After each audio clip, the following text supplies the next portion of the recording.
आदाब, ये आकाशवाणी है। खबरों के साथ मैं आसिया मेमूना।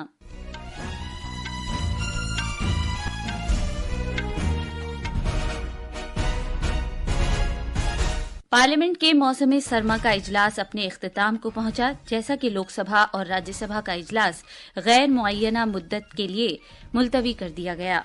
लोकसभा ने एक मुल्क एक इंतखाब से मुतालिक 2 बिलों को पार्लियामेंट की मुश्तरका कमेटी को भेज दिया है। सदर जमहूरिया द्रौपदी मुर्मू ने कहा कि दिफा के शोबे में मुल्क की खुद कफालत और हिकमत अमली से इसकी आलमी शराकतदारी को इस्तेहकाम हासिल होगा। मरकजी वजीर दाखिला अमित शाह ने मगरबी बंगाल के शहर सिलीगुड़ी में सशस्त्र सीमा बल के 61वें यौम तासीस के प्रोग्राम में हिस्सा लिया। राजस्थान में जयपुर अजमेर कौमी शाहराह पर कई गाड़ियों के गैस टैंकर से टकरा जाने के सबब आग लगने के हादसे में 7 अफराद हलाक और 33 जख्मी हो गए। हरियाणा के साबिक वजीर आला और सीनियर इंडियन नेशनल लोकदल के रहनुमा ओम प्रकाश चौटाला का गुरुग्राम में इंतकाल हो गया। और भारत ने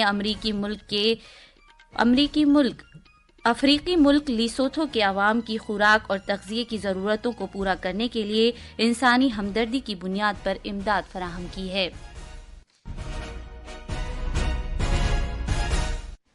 अब खबरें तफसील से। पार्लियामेंट के मौसम सरमा का इजलास अपने इख्तिताम को पहुंचा। जैसा कि आज पार्लियामेंट के दोनों ऐवानों की कार्रवाई गैर मुअय्यना मुद्दत के लिए मुलतवी कर दी गई।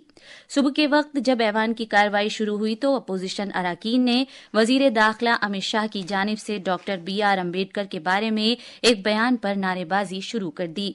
शोरगुल के दरमियान स्पीकर ओम बिरला ने अरकान पार्लियामेंट से सख्ती से ज़ाब्तों की पैरवी करने और पार्लियामेंट के किसी भी दरवाजे पर एहतजाज करने से बाज रहने की अपील की। उन्होंने कहा कि इस सिलसिले में किसी के खिलाफ वर्जी पर कार्रवाई की जाएगी। उन्होंने मजीद कहा कि पार्लियामेंट के वक़ार को बरकरार रखना तमाम अरकान की इज्तिमाई जिम्मेदारी है। इस हंगामे के दौरान एक मुल्क एक इंतखाब से मुतालिक 2 बिल पार्लियामेंट की मुश्तरका कमेटी को भेज दिए गए।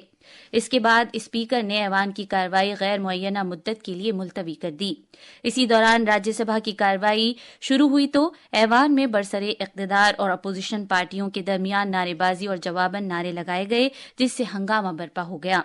चेयरमैन जगदीप धनखड़ ने पार्लियामेंट के अरकान से अवामी एतमाद और तवक्कुआत का एहतराम करने की अपील की। चेयरमैन ने हर मेंबर पार्लियामेंट पर जोर दिया कि वो चाहे किसी भी पार्टी से ताल्लुक रखते हों, अपना मुहासबा करें। शोरगुल के दौरान उन्होंने ऐवान की कार्रवाई दोपहर 12 बजे तक के लिए मुलतवी कर दी। दोपहर 12 बजे के बाद ऐवान की कार्रवाई दोबारा शुरू हुई तो एक मुल्क एक इंतखाब बिल पर पार्लियामेंट की ज्वाइंट कमेटी के लिए 12 अरकान को नामजद करने की एक तहरीक शुरू की गई। चेयरमैन जगदीप धनखड़ ने अपने इख्तितामी कलमात में इस बात पर अफसोस का इजहार किया कि इस इजलास के दौरान मुसलसल हंगामा आराई की वजह से कामकाज सिर्फ 40% तक हुआ है। इसके बाद उन्होंने ऐवान बाला की कार्रवाई को गैर मुअय्यना मुद्दत तक के लिए मुलतवी कर दिया। पार्लियामेंट का समाई इजलास पिछले महीने की 25 तारीख को शुरू हुआ था। एक मुल्क एक इंतखाब से मुतालिक 2 बिलों को पार्लियामेंट की मुश्तरका कमेटी के सुपुर्द कर दिया गया है। इस कमेटी में 27 अरकान लोकसभा के हैं और 12 अरकान राज्यसभा के हैं। आज सुबह जब शोरगुल के दौरान ऐवान की कार्रवाई शुरू हुई तो वजीर कानून अर्जुन राम मेघवाल ने आईन की 129वीं तरमीम से मुतालिक बिल 2024 और मरकज के जेर इंतजाम इलाकों के कवानीन में तरमीम के बिल 2024 को पार्लियामेंट की मुश्तरका कमेटी के सुपुर्द करने के लिए तहरीक पेश की। ये कमेटी ऐवान में अपनी रिपोर्ट अगले पार्लियामेंट इजलास के आखिरी हफ्ते के पहले दाखिल कर देगी। ये कमेटी बीजेपी रहनुमा PP चौधरी, अनुराग सिंह ठाकुर और पुरुषोत्तम रूपाला, कांग्रेस रहनुमा प्रियंका गांधी और मनीष तिवारी, TMC के कल्याण बनर्जी, SP NCP की सुप्रिया सुले और लोकसभा के दीगर अरकान पर मुश्तमिल है। NDA के अरकान ने आज पार्लियामेंट हाउस कॉम्प्लेक्स में कल के उस वाक़े पर एहतजाज किया जिसमें बीजेपी के 2 रहनुमा जख्मी हो गए थे। अरकान पार्लियामेंट ने इल्जाम लगाया कि कांग्रेस पार्टी ने डॉक्टर BR अम्बेडकर की तौहीन की है। बीजेपी रहनुमा अनुराग सिंह ठाकुर, राधा मोहन सिंह, अनिल बलूनी और दीगर अरकान इस एहतजाज में शामिल थे। BJP member parliament Anurag Singh Thakur ने कहा कि राहुल गांधी का जो अड़ियल रवैया कल देखने में आया वो बहुत ही अफसोसनाक है। अपोजिशन पार्टी के अरकान पार्लियामेंट ने भी मरकजी वजीर दाखिला अमित शाह की डॉक्टर अम्बेडकर के बारे में मुबैना रायज़नी पर पार्लियामेंट हाउस में एहतजाज किया। احتجاج کے دوران راجیہ سبھا میں اپوزیشن رہنما ملکارجن کھڑگے، کانگریس رکن پارلیمنٹ پرینکا گاندھی واڈرا اور INDIA اتحاد کے ارکان پارلیمنٹ بھی موجود تھے۔ صدر جمہوریہ دروپدی مرمو نے آج ایک باقاعدہ تقریب میں سکندرآباد میں باوقار college of defence management CDM کو پریزیڈنٹس کلرز عطا کیے۔ یہ ایوارڈ کسی بھی ادارے کی پیشہ ورانہ مہارت کا ثبوت ہوتے ہیں۔ صدر جمہوریہ نے اس موقع پر اظہار خیال کرتے ہوئے کہا کہ دفاع کے شعبے میں ملک کی خود کفالت اور دفاعی شراکت داری سے نہ صرف ملک کی سرحدوں کی حفاظت ہوگی بلکہ اس سے اس کی دفاعی عالمی شراکت داری کو بھی استحکام حاصل ہوگا۔ صدر جمہوریہ نے مزید کہا کہ حکومت نے میک ان انڈیا، کاروبار میں آسانی پیدا کرنے اور دفاعی صنعت کی راہداریوں کی تعمیر جیسے اقدامات کے ذریعے دفاعی صنعت کی ملک کی صلاحیتوں میں اضافہ کرنے کے لیے بہت سے ایسے اقدامات کیے ہیں تاکہ ہمارے دفاع کے شعبے میں سرمایہ کاری میں اضافہ ہو۔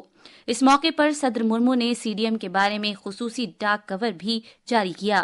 اس موقع پر تلنگانہ کے گورنر جشنو دیو ورما نے plus of ancient India wisdom کے عنوان سے ایک کتاب کا اجرا بھی کیا۔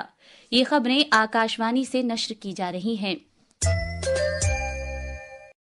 مرکزی وزیر داخلہ امت شاہ نے مغربی بنگال کے شہر سلیگوڑی کے رانی ڈانگا علاقے میں آج سشستر سیما بل کی SSB کے 61ویں یوم تاسیس کے پروگرام میں شرکت کی۔ انہوں نے شہیدوں کو خراج عقیدت اور سلام پیش کیا۔ SSB کے ڈائریکٹر جنرل امرت موہن پرساد بھی اس موقع پر موجود تھے۔ مرکزی وزیر نے عملے کے سبھی افراد اور ان کے کنبوں کو بھی نیک خواہشات پیش کیں۔ راجستھان کے بھانکروٹا علاقے میں ایک گیس ٹینکر میں آگ لگنے کے حادثے میں مرنے والوں کی تعداد 7 ہو گئی ہے اور 33 افراد زخمی ہو گئے ہیں۔ یہ حادثہ آج صبح تقریباً 6 بجے پیش آیا جب اجمیر ہائی وے پر رنگ روڈ کے قریب 2 گیس ٹینکروں میں ٹکر ہو گئی، جس کے بعد ٹینکر میں آگ لگ گئی۔ اس حادثے میں 40 گاڑیاں تباہ ہو گئیں جن میں 29 ٹرک اور 2 سلیپر بسیں شامل ہیں۔ حادثے میں زخمی ہوئے افراد کا SMS اسپتال میں علاج جاری ہے۔ وزیر داخلہ امت شاہ نے بھی کہا ہے کہ یہ حادثہ بے حد دردناک تھا اور انہوں نے مہلوکین کے اہل خانہ سے تعزیت کا اظہار کیا۔ صدر جمہوریہ دروپدی مرمو اور وزیر اعظم نریندر مودی نے اس حادثے میں مرنے والوں کے لیے تعزیت کا اظہار کیا ہے۔ اپنے تعزیتی پیغام میں صدر جمہوریہ نے کہا کہ یہ خبر انتہائی تکلیف دہ ہے۔ صدر مرمو نے زخمیوں کی جلد صحت یابی کی دعا کی۔ ہریانہ کے سابق وزیر اعلیٰ اور انڈین نیشنل لوک دل INLD کے رہنما اوم پرکاش چوٹالہ کا آج دوپہر گروگرام میں انتقال ہو گیا۔ وہ 89 برس کے تھے۔ ہریانہ کے 5 بار کے وزیر اعلیٰ اور سابق نائب وزیر اعظم دیوی لال کے بیٹے اوم پرکاش چوٹالہ کو گروگرام میں ان کی رہائش گاہ پر دل کا دورہ پڑا تھا۔ انہیں فوری طور پر اسپتال لے جایا گیا لیکن وہ بچ نہیں سکے۔ بھارت نے جنوبی افریقی ملک لیسوتھو کو انسانی بنیاد پر مدد فراہم کی ہے۔ ایک سوشل میڈیا پوسٹ میں وزارت خارجہ کے ترجمان رندھیر جیسوال نے کہا کہ 1000 میٹرک ٹن کا ایک کنسائنمنٹ ناوا شیوا بندرگاہ کے ذریعے لیسوتھو کو روانہ کیا گیا ہے۔ انہوں نے کہا کہ یہ کنسائنمنٹ ملک کے لوگوں کو خوراک اور غذائی ضروریات کو پورا کرے گا۔ نائب صدر جمہوریہ جگدیپ دھنکڑ ایک روزہ دورے پر کل چنڈی گڑھ جائیں گے۔ اپنے دورے کے دوران جناب دھنکڑ چنڈی گڑھ میں پنجاب یونیورسٹی کے 5ویں گلوبل ایلیومنائی میٹ کا افتتاح کریں گے۔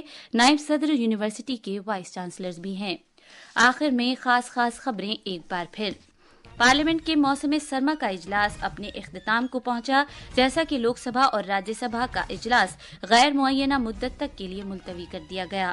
لوک سبھا نے ایک ملک ایک انتخاب سے متعلق 2 بلوں کو پارلیمنٹ کی مشترکہ کمیٹی کو بھیج دیا ہے۔ صدر جمہوریہ دروپدی مرمو نے کہا کہ دفاع کے شعبے میں ملک کی خود کفالت اور حکمت عملی سے اس کی عالمی شراکت داری کو استحکام حاصل ہوگا۔ مرکزی وزیر داخلہ امت شاہ نے مغربی بنگال کے شہر سلیگوڑی میں SSB کے 61ویں یوم تاسیس پر پروگرام میں حصہ لیا۔ راجستھان میں جے پور اجمیر قومی شاہراہ پر کئی گاڑیوں کے گیس ٹینکر سے ٹکرا جانے کے سبب آگ لگنے کے حادثے میں 7 افراد ہلاک اور 33 زخمی ہو گئے۔ ہریانہ کے سابق وزیر اعلیٰ اور سینئر انڈین نیشنل لوک دل کے رہنما اوم پرکاش چوٹالہ کا گروگرام میں انتقال ہو گیا۔ اور بھارت نے افریقی ملک لیسوتھو کے عوام کی خوراک اور تغذیے کی ضرورتوں کو پورا کرنے کے لیے انسانی ہمدردی کی بنیاد پر امداد فراہم کی ہے۔ اس کے ساتھ ہی خبروں کا یہ بلیٹن ختم ہوا۔